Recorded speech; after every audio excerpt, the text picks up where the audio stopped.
Big SQL, the InfoSphere BigInsights SQL for Hadoop, has gained power and speed in the BigInsights version 3 product. For the next few minutes, I want to show you how to get the best performance you can from Big SQL by thinking about your SQL design. Let's spend a moment on the properties that you can set during your Big SQL session. To help illustrate some of these properties, we're going to switch to the JSQSH client with Big SQL as the database so that we can run queries. I have already created a connection profile called Big SQL that I'll use to run my query. You can read more about JSQSH in the product documentation. Anytime that you want to see what properties that you have set, run the Select SysHadoop Big SQL Properties statement. In this case, there are no properties set yet, but let's talk about an important property to set having to do with the string data type.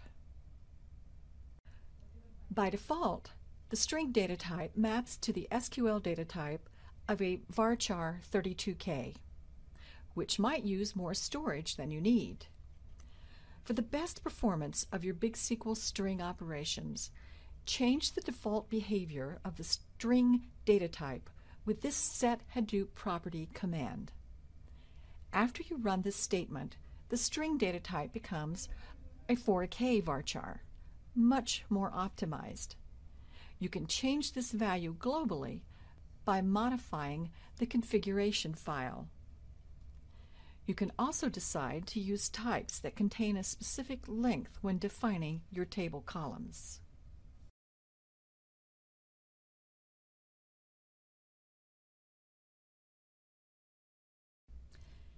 Now, let's take a look at the load Hadoop statement in terms of improving its performance.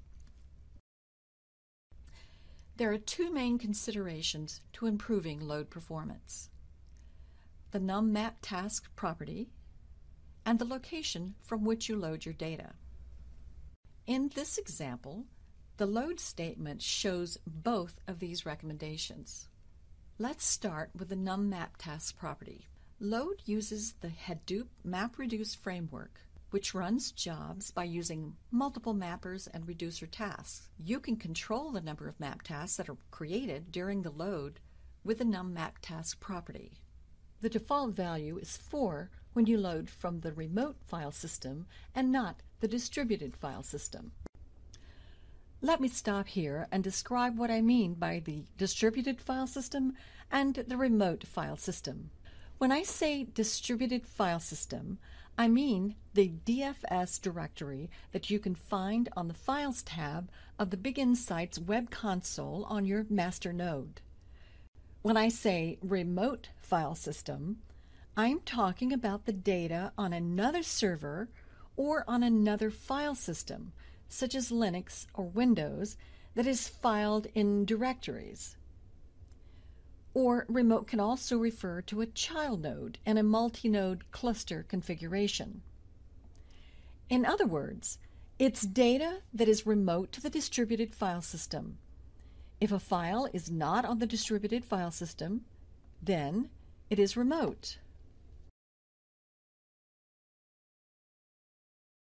In this example, you are loading all files from the remote server myserver.abc.com located in directory /home/biuser/data. One or more whole files will be loaded by each map task. In this example, you are loading the file sample.csv that's located on the distributed file system in directory user/samples. The file sample.csv will be split into 7 pieces and loaded using 7 map tasks. Now, back to num_map_task. You can increase the number of map tasks that are assigned to the load process to improve performance. When a file or a directory of files is located remotely to the BigInsights cluster, it is possible that a whole file gets processed by a single map task, regardless of the size of the file. Generally, the source files are distributed across the map task by file size to evenly distribute the work.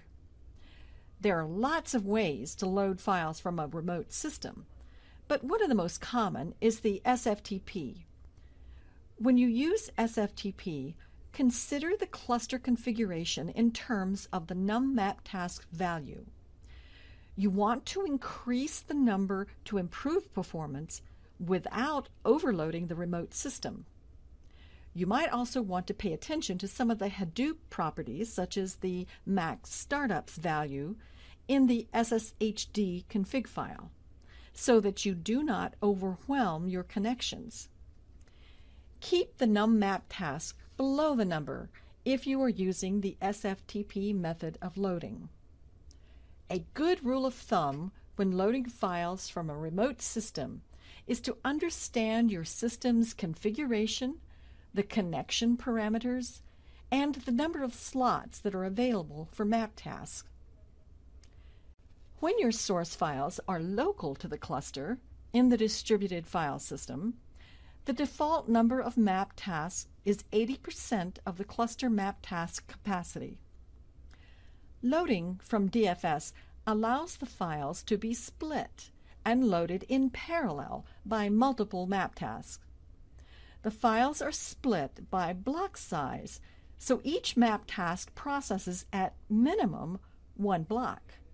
The actual number of map tasks is determined by the size of the source files, the DFS block size, and the nummap task setting.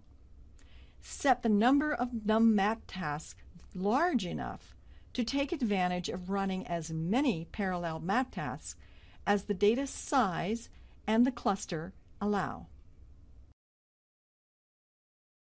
Location, location, location. What does this mean? For load, it means copy your data to the distributed file system first, then load.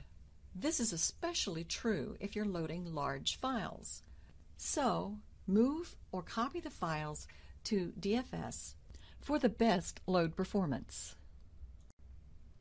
These are only a few of the performance best practices. You can find the latest documentation and examples of Big SQL on this website.